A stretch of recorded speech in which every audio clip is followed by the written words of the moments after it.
Assalamualaikum warahmatullahi wabarakatuh. Perkenalkan, nama saya Nicholas Pambudi. Saya dari kelompok 1, absen nomor 2.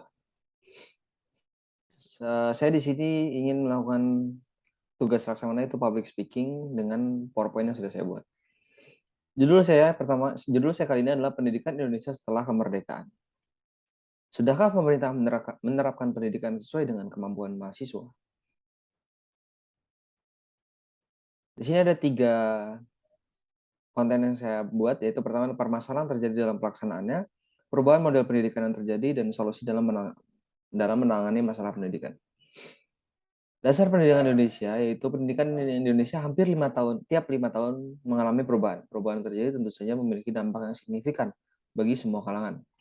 Dalam pelaksanaannya, sebenarnya pendidikan diatur dalam Undang-Undang Nomor 20 Tahun 2003, dan undang-undang tersebut diatur secara formal, tetapi dalam pelaksanaan setiap tahun memiliki konteks dan ketentuannya masing-masing.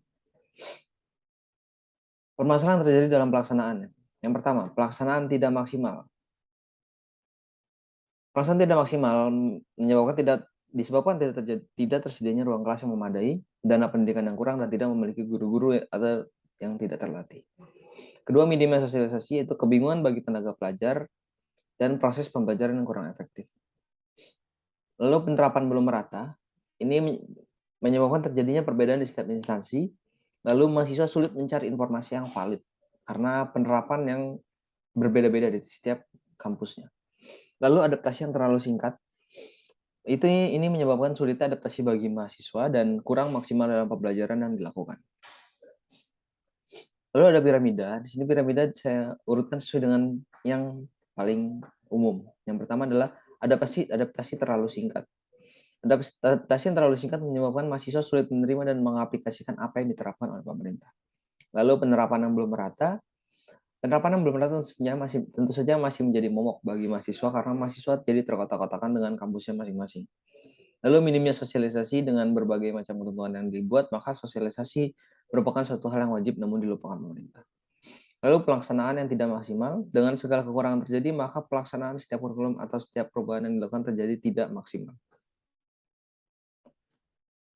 Ini adalah perubahan model pendidikan terjadi, yaitu kurikulum tahun 94 dan suplemen kurikulum tahun 99, lalu kurikulum berbasis kompetensi KBK tahun 2004, dan berubah lagi di tahun 2006 itu menggunakan kurikulum tingkat satuan pendidikan atau KTSP, dan menjadi kurikulum 2013 di tahun 2013 atau K13. Kurikulum 1994 adalah kurikulum yang banyak dikritik oleh orang tua dan pelajar sebab dinilai terlalu berat dan padat. Lalu pada tahun 2004 diubah menjadi kurikulum 2004 atau KBK dan memiliki faktor-faktor yang seperti spesifikasi, indikator-indikator evaluasi, dan kompetensi untuk peserta didik dan tenaga belajar. Lalu ada kurikulum KBK yang hampir sama di tahun 2006, tapi prinsip penyusunan menggunakan konsep desentralisasi, yaitu kompetensi dasar, lalu di guru diminta untuk mengembangkan silabus. Lalu kurikulum 2013 memiliki 4 aspek penilaian, yaitu aspek pengetahuan, keterampilan, sikap, dan perilaku, yang dihentikan oleh Menteri Pendidikan dan Kebudayaan saat itu, yaitu Anies Baswedan, tahun 2014, yaitu 11 Desember. Alhasil, kurikulum menjadi KTSP.